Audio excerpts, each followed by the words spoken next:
Vote দেওয়ার জন্য বাড়ি ফেরার পথে বাস উল্টে আহত হলেন একাধিক পরিযায়ী শ্রমিক। বৃহস্পতিবার সকালে ঘটনায় চাঞ্চল্য ছড়ালো দিনহাটার গোবরাছড়া এলাকায়। জানা গিয়েছে, এদিন সকালে বিহার থেকে ফেরত পরিযায়ী শ্রমিকদের একটি বাস যাচ্ছিল নাগরের বাড়ি এলাকায়। সেই সময় গোবরাছড়া এলাকায় নিয়ন্ত্রণ হারিয়ে ওই বাসটি রাস্তার পাশে থাকা ফাঁকা জমিতে উল্টে যায়। ওই বাসে নটকোবাড়ি, চৌধুরীহাট, ধাপড়া সহ বিভিন্ন এলাকার পরিযায়ী শ্রমিকরা ছিলেন। প্রায় 50 থেকে 60 জন পরিযায়ী শ্রমিক বোঝাই ওই বাস উল্টে যাওয়ার খবর পেয়েই স্থানীয়রা তড়িঘড়ি ছুটে এসে উদ্ধার কাজে হাত লাগান। এরপর খবর দেওয়া হয় দিনহাটা দমকল কেন্দ্রে। সেখান থেকে দমকলের একটি ইঞ্জিন ঘটনাস্থলে পৌঁছায়, পাশাপাশি নয়ারহাট ফাঁড়ির পুলিশও ঘটনাস্থলে পৌঁছায়। দ্রুত আহতদের উদ্ধার করে দিনহাটা মহকুমা হাসপাতালে নিয়ে আসা হয়।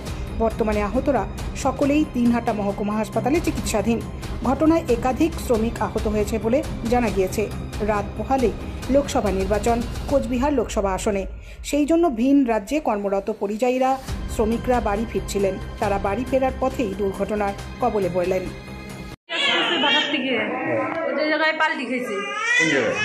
আমরা তো ওই গাড়ি ছিলাম না, আমরা আগে গাড়ি ছিলাম, চলে গেছি।